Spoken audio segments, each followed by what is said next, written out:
성경 말씀 로마서 12장 17절에서 21절, 로마서 12장 17절에서 21절. 아무에게도 악으로 악을 갚지 말고 모든 사람 앞에서 선한 일을 도모하라. 할 수 있거든 너희로서는 모든 사람으로 더불어 평화하라.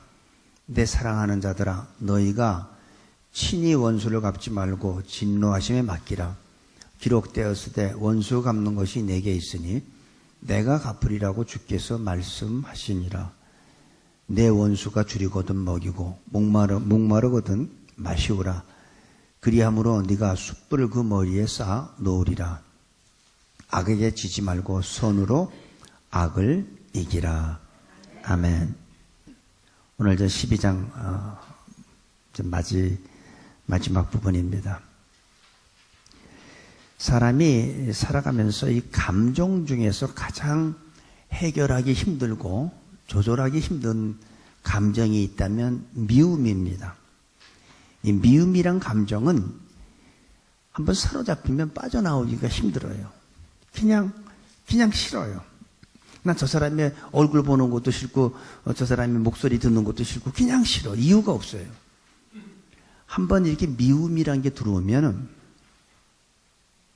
우리는 왜 미워하는지 나중에 그 이유도 몰라. 그냥 싫은 거예요. 그냥. 그래서 우리가 살아가면서 많은 감정들이 있지만 가장 그래도 우리가 힘든 것, 조절하기 힘들고 해결할 수 없는 게 바로 미움이란 감정이 아닌가. 사랑은요, 모든 것을 세워주는 역할을 합니다. 격려해주고, 사랑은 모든 걸 세워주지만 미움은 모든 것을 파괴시키는 거예요. 그런 말이 있죠. 한국말에 왜 그 여자를 얘기했는지 난 모르겠습니다. 여자를 내가 비하해 사는 얘기가 아닌데 그런 말이 있었어요. 여자가 한을 품으면 온여울에도 서리가 내린다고. 이거 제가 한 말이 아니고 난 어렸을 때부터 들은 얘기예요. 근데 남자들은 한을 품으면 그게 안 되는데 여자들이 한을 품으면 그런가 봐요. 온여울에도 서리가 내린다. 그만큼 미움이라는 파괴하는 힘이 큰 겁니다. 한번 미워하기 시작하면 제일 먼저 파괴되는 게 자기 자신이에요. 자신의 인격이 파괴되기 시작합니다. 나만 파괴되는 게 아니라 내 주위에 있는 가족들도 힘들어지고 불행해져요. 혹시 여러분들 그 중국 무협 그 영화 보신 분들 아마 아실 거예요. 자기 부모가 죽든지 자기 그 사부가 죽으면 원수 갚는다고 아주 유명한 실력 있는 사람한테 가서 배우잖아요. 그래서 복수하기 위해서, 부모에 복수하기 위해서 자기의 인생을 다 투자합니다. 자기의 삶이 없어지는 거예요. 그저 복수하기 위한 그 목적 하나 가지고 자기의 삶을 뭐 산에 가든 어디 소림사에 가든 거기서 열심히 돌을 닦아서 이제 자기가 원수 갚을 수 있다고 생각되면 가서 원수를 갚죠. 그러면 그 원수 갚는 거로 끝납니까? 안 끝나요. 저쪽에서 또다시 보복하기 위해서 똑같은 일을 벌입니다. 그래서 이게 양쪽이 철천지 원수가 돼가지고 계속 돌고 돌아요. 문제가 해결이 되질 않습니다.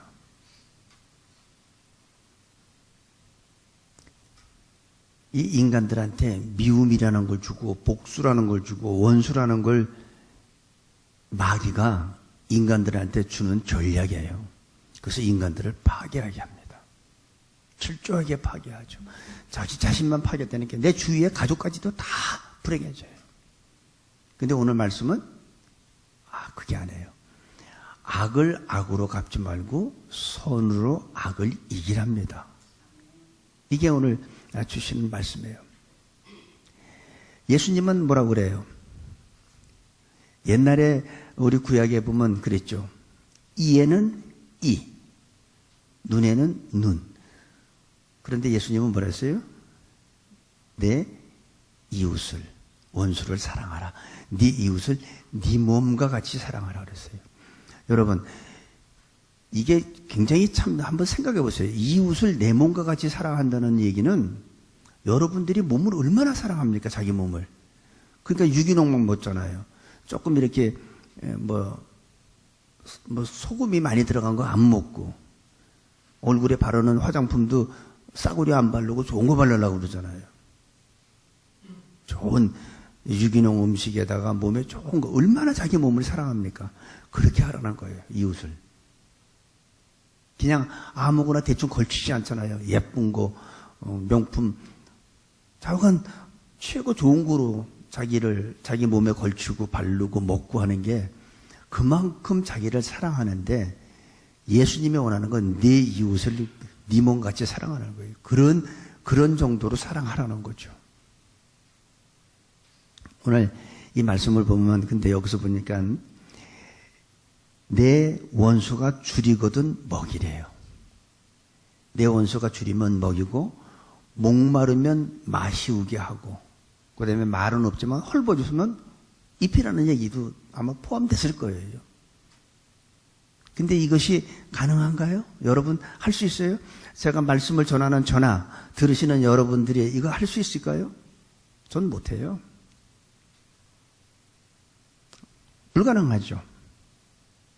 근데 성경 말씀에서는 하라고 그래요. 우리는 할 수 없는데 하라고 말씀하시는 이유는, 너는 못한다. 하지만 네 안에 있는 내가 할 수 있다는 거예요. 그러니까 내 안에 계신 분이 할 수 있게, 원수를 사랑할 수 있게끔 하려면 첫 번째 내 자아가 죽어야 돼요. 내 자아가 죽지 않으면 내 안에 계신 분이 활동할 수가 없어요. 내가 죽고 내가 낮아지고 나라는 존재가 없어지면 내 안에 계신 분이 원수를 사랑할 수 있습니다. 오늘 17절에서 18절에 보니까 아무에게도 악으로 악을 갚지 말고 모든 사람 앞에서 선한 일을 도모하라. 할 수 있거든 너희로서는 모든 사람으로 더불어 평화하라. 사랑한다. 여러분, 사랑한다는 말이 무슨 뜻이 있을까요? 사랑한다. 용서한다는 뜻이 무슨 말일까요? 다른 사람을 축복한다. 지난번에 너희를 저주하는 자를 저주하지 말고 축복하라고 그랬는데, 여러분, 다른 사람을 사랑하고 축복하고 용서한다는 그 말 속에 그게 무슨 뜻이 있을까요?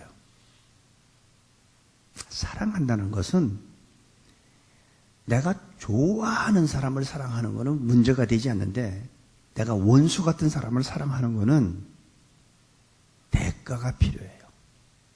대가를 치르지 않는 건 없어요. 예수님은 하나님이 원수와 같은 우리 인간들을 사랑하기 위해서 자기 아들을 십자가에서 죽이시는 대가를 치르셨어요. 그러면서 하나님께서는 우리에 대한 자기의 사랑을 확증하셨느니라. 그죠? 그러니까 자기 아내 사랑하는 거는 대가를 치를 필요가 없어요. 그거는. 근데 내가 원수를 사랑하는 것, 내가 아주 저 사람을 한을 품고 있는 사람을 사랑하는 거는 그렇게 기분 좋은 감정이 아니에요. 내가 그만한 대가를 치러야 되니까. 그렇잖아요? 근데 우리가 이 용서한다, 사랑한다, 이거는 인간으로서는 참 할 수가 없어요. 그러니까 저는 원수를 사랑한다면, 물론 예수님, 하나님이신 그분이 오셔서 그거는 우리가 쉽게, 아마 하나님이니까 예수님이니까 가능하겠지. 사람으로서는 불가능해. 이렇게 우리가 쉽게 생각하는데, 손양원 목사님은 자기의 두 아들을 죽인 그 살인자를 자기가 양자로 삼았잖아요. 어떤 대가를 치렀어요? 내 아들을 죽인 철천지 원수인데 그걸 어떻게 양자로 삼을 수 있겠습니까? 그만큼 그 감정은 그렇게 고통스러운 거예요. 원수를 사랑하는 거는 쉬운 감정이 아니에요. 보통 힘든 게 아니에요. 내 두 아들을 죽인 그것을 용서하고 사랑하는 것뿐만이 아니라 내가 양자로 삼는다는 거는 할 수가 없는 건데, 그 손양원 목사님은 하셨어요. 왜 했을까요? 그 목사님 안에 계신 하나님이 너무나 충만하다 보니까 인간은 할 수 없지만, 사람은 할 수 없지만 하나님은 하실 수 있다는 것을 우리가 본 거예요. 어떻게 그게 가능하겠어요? 자기 두 아들을 죽인. 그거는 우리들은 누가 이렇게 우리 자녀를 뭐 힘들게 하고 내 자녀가 어떤 피해를 입었으면 법원에다가 하잖아요. 그 사람한테 아주 중벌을 내리기를 원한다고. 절대 용서하지 말고 중한 벌을 내려달라고 하는 게 일반 사람들의 모습이잖아요. 근데 하셨어요. 하나님도 우리를 사랑하셔서 대가를 치르셨던 것 같이 사도 바울도 예수님을 사랑하기 때문에 대가를 치렀어요. 자기가, 사도 바울은 우리와 달리 가문도 좋았고 뭐 공부도 많이 한 사람이고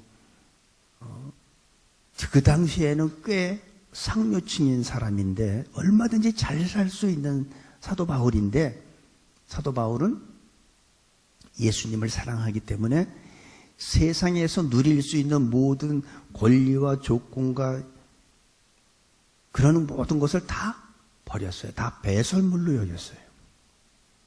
그리고 뭐를 택했습니까? 영적인 걸 택했죠. 그래서 바울은 결혼도 안 했잖아요.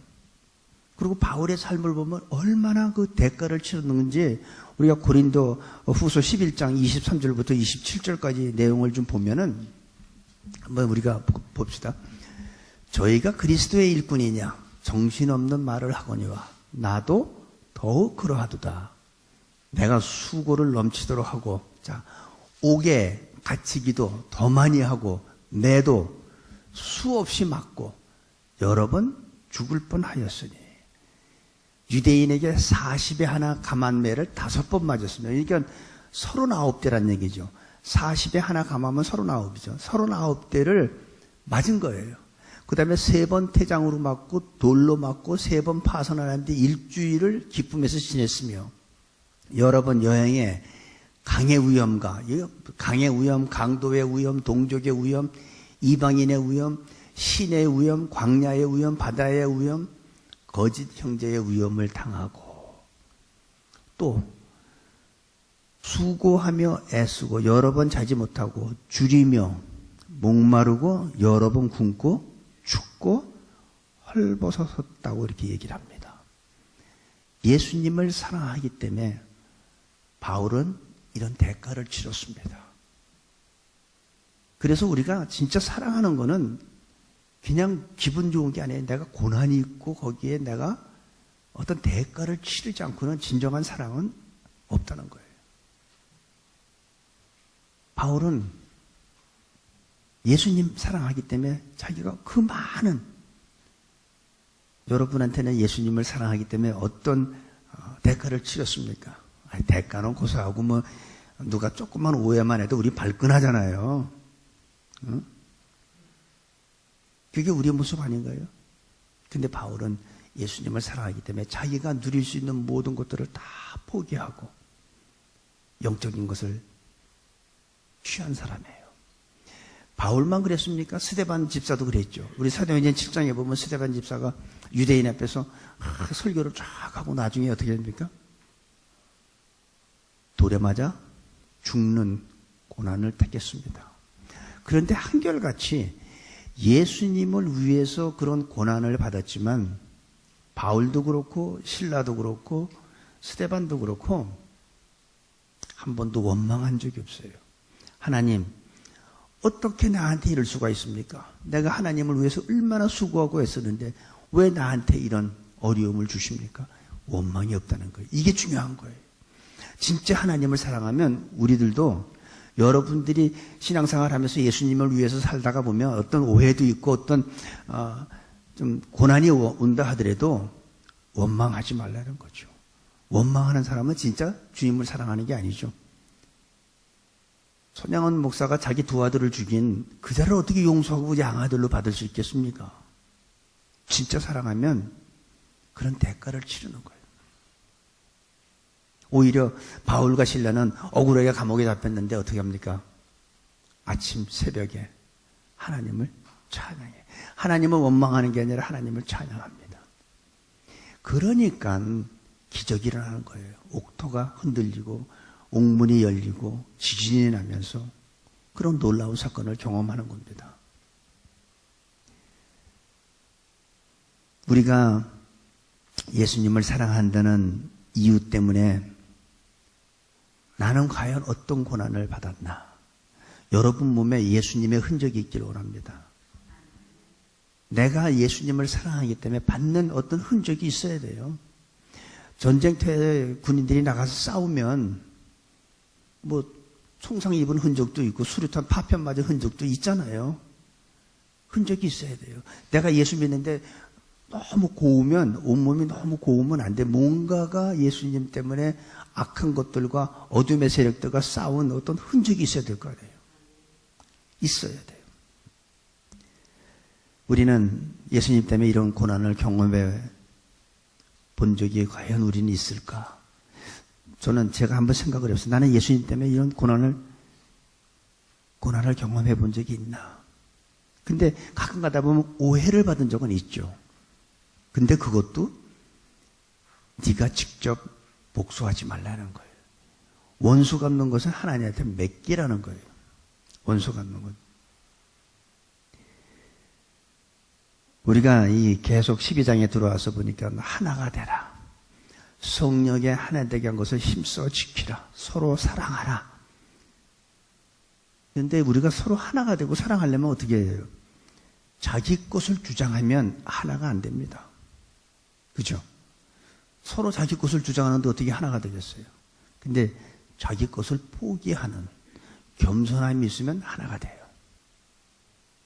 A하고 B하고 대화하는데 A는 3시 반에 우리 연습을 하자. B는 4시에 하자. 하나가 되겠어요?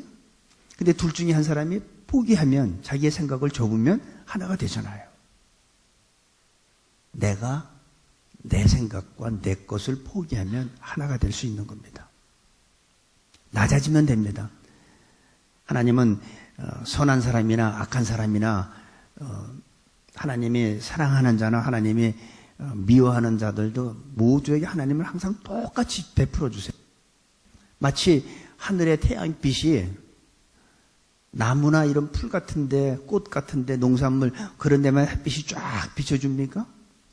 필요 없는 바위에도 똑같이 비춰주죠. 하나님은 선인이나 악인이나 똑같이 햇빛을 비춰주고 똑같이 비를 내려주세요. 악인한테도 똑같이 해주세요.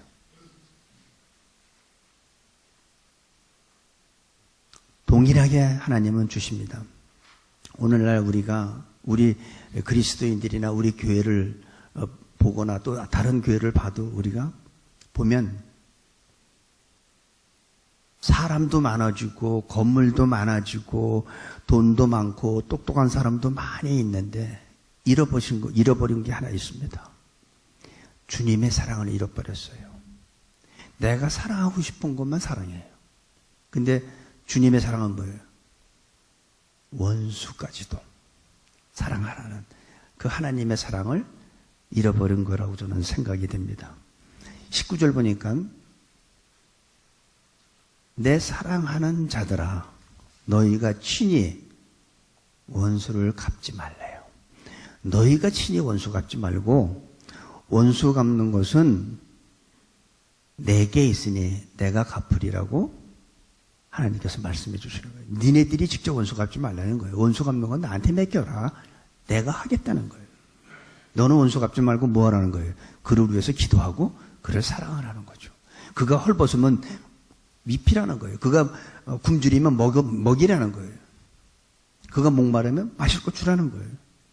그리고 원수 갚는 건 내가 하겠다는 거죠. 하나님이. 너희는 그냥 사랑만 하고 계속 선한 일만 하라는 거예요. 선한 마음 가지고. 원수는 네가 갚지 말고 내가 갚는다. 이게 오늘 하나님이 주시는 말씀이에요. 근데 하나님은 원수를 어떻게 갚는지 아세요? 상대방을 내 대신 상대방을 죽이는 게 아니에요. 하나님의 원수 갚는 방법은 시편 23편에 보면 하나님께서 원수의 목전에서 내게 상을 베풀어 주세요.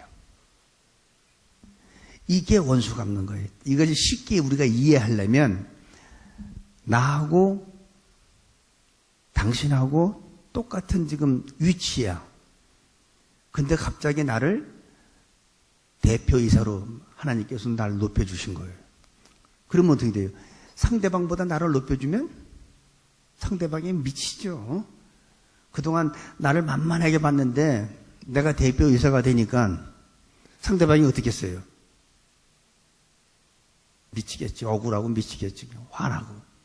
하나님의 원수 갚는 방법은 상대방을 죽이고 상대방을 힘들게 하는 게 아니라 나를 높여주는 거예요. 원수 앞에서 나를 높여주는 거예요. 그게 원수 갚는 거예요. 하나님이 하시는 것. 그분이 한번 높이면 낮을 자가 오고 그분이 한번 열면 닫을 자가 없잖아요. 그게 원수가, 하나님의 원수 갚는 방법은 우리는 상대방을 자꾸 죽이고 못 살게 하고 그 사람을 힘들게 하는데 우리들이 원수 갚는 방법인데 하나님은 안 그렇게 해요. 원수의 목전에서 내게 상을 베풀어 주시는 거예요. 그게 하나님의 원수 갚는 방법이에요. 똑같은 수준에서 똑같은 이코노미 비행기 타고 우리 한국 가는데 갑자기 하나님이 나를 1등석으로 딱 바꿔주시는 거예요. 어떻게 했어요? 상대방이 미치겠지. 이게 하나님의 방법이에요. 원수 갚는 거는 여러분들이 하실 필요 없어요. 우리는 그냥 선으로 악을 이기려는 거예요. 원수는 하나님께서 갚아주셔. 나를 높여주는 거예요. 다른 말로 얘기하면. 그 상대방을 아주 눌려서 그 사람을 완전히 멸망하게 하는 게 아니라 그 사람은 놔두고 대신 나를 높여주시는 거예요. 그게 하나님의 원수 갚는. 그러니까 원수 갚는 건 내게 맡기고 너는 선한 일을 하라는 거예요. 그래서 뭐라고 그러냐면, 자, 20절 보세요. 네 원수가 줄이거든 먹이고, 목마르거든 마시우라. 그리함으로 네가 숯불을 그 머리에 쌓아 놓으리라. 이게, 다른 말로 얘기하면, 너는 계속해서 네 원수에게 계속해서 선한 일을 지속적으로 함으로 네 원수가 스스로 뉘우치게 하라는 거예요. 스스로 부끄럽게 하라는 거예요. 그게 머리에 숯불을 쌓아놓는 겁니다. 그러니까 우리가 해야 될 건 뭐예요? 원수가 생겼을 때 직접 원수를 갚지 말고 그건 하나님이 갚을 거니까 내 원수가 굶주리면 먹을 거 주라는 거예요. 목마르면 마실 거 주고 벗었으면 입을 거 주라는 거죠. 그거를 한 번 하는 게 아니라 지속적으로 하면 내 원수가 너한테 미안해하고 부끄러워하고 스스로 뉘우치게 된다는 거죠. 그게 그 머리에 숯불을 쌓는 거라는 거예요. 그러니까 하나님이 하시는 방법은 그러면 그 원수가 어떻게 해요? 나를 나중에 존경하겠죠. 하나님은 나를 같은 수준에서 나를 이미 높여주시고 그 원수된 사람을 계속 변함없이 계속적으로 내가 선한 일을 하니까 그 사람은 나중에 나한테 미안해하고 스스로 뉘우치게 되는 거예요. 이젠 그 집, 그 가정 이제 끝났어. 이렇게 생각을 했는데, 그 가정에 보니까 어느 날 보니까 자기보다 더 엄청난 하나님의 축복을 받아서 깜짝 놀라는 거죠. 그게 하나님이 하시는 방법이에요.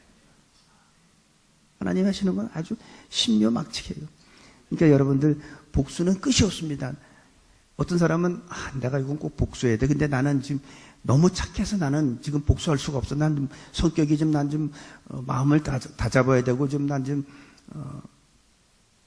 이렇게 마음을 모질고 강해져야 돼. 난 너무 착해. 아무리 마음 먹어도 착한 사람은요, 그 앞에 가면 이빨이 떠들떠들하고 부딪혀요. 아무리 마음을 모질게 먹어보세요. 안 돼요. 우리가 해야 될 거는 그게. 그러니까 많은 사람들이 복수하기 위해서 얼마나 자기의 마음을 가다듬고 모질게 먹고 마음을 아주 강하게 먹으려고 얼마나 애를 씁니까? 거기에 시간 보내지 말라는 거예요. 그거는 하나님이 알아서 할 테니까 우리는 선유로 악을 이기는데 네 원수가 줄이거든 먹이라는 거예요. 목마르거든 마시우게 하라. 그리함으로 네가 숯불을 그 머리에 쌓아 놓아. 그분이 나를 높여주면, 그분이 막힌 문을, 닫힌 문을 열어주면 그걸로 끝나는 거예요. 그 예수님을 우리는 날마다 만나고 그 예수님을 우리는 날마다 느끼고 살아야 됩니다. 근데 우리는 어떻게 합니까? 우리는 자꾸 높아지려고 그러잖아요. 그런데 지난 시간에도 약간 얘기했지만 예수님은 높은 자리에 안 계세요. 예수님은 화려한 자리에 안 계세요. 낮은 자리예요. 내가 자꾸 낮은 자리에 가면은 힘들고 어려운 사람들한테 자꾸 우리가 낮은 자리에 가면 하나님을 느낄 수 있고 만날 수 있는 거예요. 내 원수를 내가 용서할 때 하나님을 내가 만날 수 있는 거예요. 우리가 예수님 때문에 억울한 일을 당하고 고난을 당할 때 그때 예수님이 나와 함께 하십니다. 그때 내가 예수님을 만납니다. 오래전에 아주 들은 그 얘기인데 어느 그 크리스찬 기독교인 그 흑인이 여행 중에 이제 주일날이니까 그 어느 교회에 갔는데 그게 백인들만 예배드리는 교회래요. 그 이 독실한 이 흑인 기독교인이 예배를 드리려고 이렇게 들어가려고 그러는데 거기서 저지를 하더래요. 못 들어오게. 여기 흑인은 못 들어온다고. 이 흑인은 여행 중에도 하나님 앞에 예배 드리려고 교회를 갔는데 그 교회에서 문전박대 당한 거예요. 너무나 억울한 거죠. 이 흑인이 그냥 하도 어이가 없으니까 파킹장에서 기도를 했대요. 예수님 어떻게 이럴 수가 있습니까? 주님의 몸된 교회에 주님 앞에 예배 드리려고 하는데 저 쫓겨났습니다. 그때 주님이 그러시더래요. 야, 뭘 그거 가지고 그렇게 힘들어하냐? 나도 쫓겨났는데. 그런 데는 예수님이 안 계세요. 낮아진데, 겸손한데, 그런데 예수님을 만날 수 있고 예수님의 음성을 들을 수 있습니다. 그래서 흑인은 예수님의 음성을 들은 거예요. 너 쫓겨났냐? 나도 쫓겨났다. 우리가 용서하고 낮아지고 억울하고 예수님 때문에 억울한 일을 당할 때 거기에 예수님이 계십니다. 반대로 내가 뭐 어떤 이익을 얻고 내가 뭐 어떤 좀 축복된 일이고 칭찬을 받고 화려하게 등장하는 곳에는요 하나님은 안 계세요. 하나님은 항상 소외되고 어려운 그 사람들과 함께 하고 있습니다. 창녀와 세리와 함께 하십니다. 하나님은 바리새인과 그 사두개인들하고 함께 하시질 않았어요. 우리가 예수님을 만나고 느끼려면 우리들도 그런 사람들한테 관심을 갖고 그런 사람들하고 같이 생활할 때 우리는 하나님을 느낄 수 있고 예수님을 만나게 될 줄로 믿습니다. 원수 앞에서 하나님은 내게 상을 베푸시는 것. 그러니까 원수 갚는 게 상대방을 죽이는 게 아니라 나를 높여주는 거예요. 그 하나님께서 오늘 여러분 모두를 다 높여주게 될 줄로 좀 믿습니다. 20절에서 21절. 그러니까 거기에서 보니까 네 머리에 그렇게 되면 그래 하므로 네가 숯불을 그 머리에 쌓아놓어. 그러면서 뭐라냐면 악에게 지지 말고 선으로 악을 이기라는 거예요. 악한테 져서는 안 된다는 거예요. 근데 악을 이기는 방법이 선으로 네가 선만 행하면 악을 이길 수 있다는 거예요.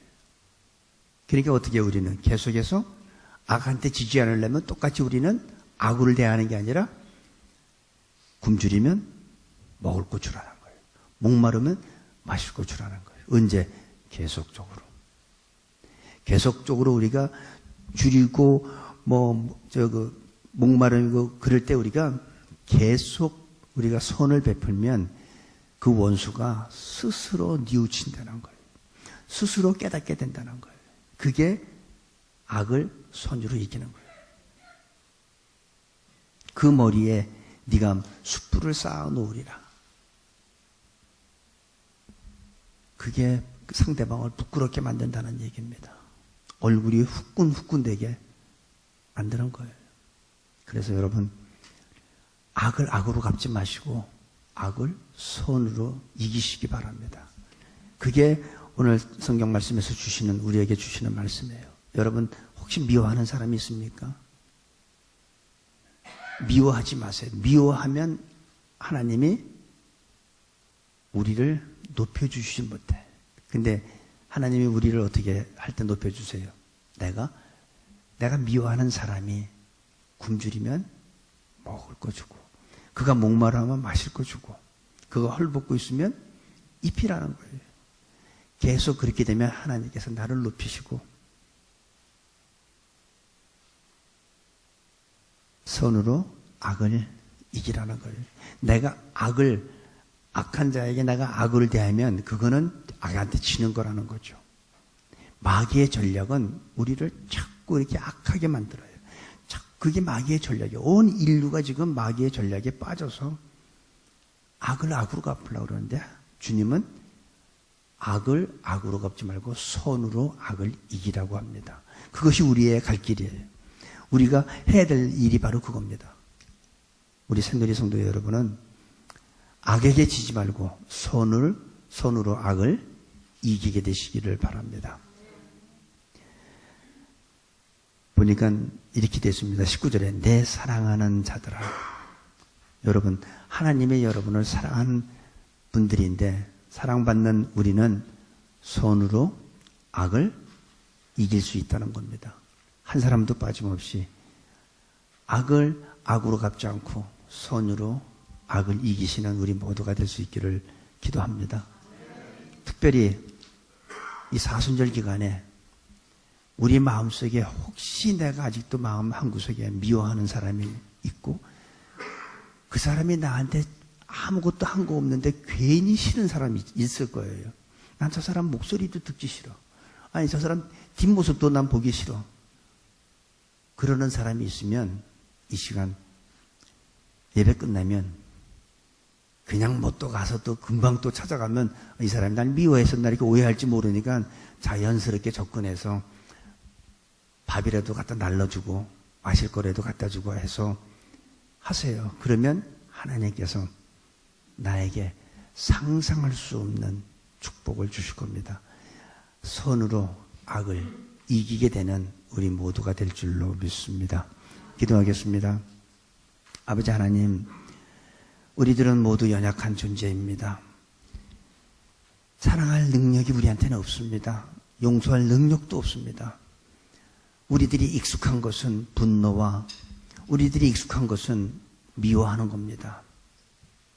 아버지 하나님, 지금까지는 우리가 잘할 수 있는 게 미움이었지만 오늘 말씀을 통해서 하나님께서 도와주시면 우리들은 용서할 수 있습니다.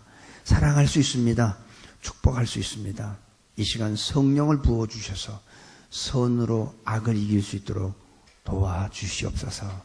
예수님의 이름으로 기도합니다. 아멘.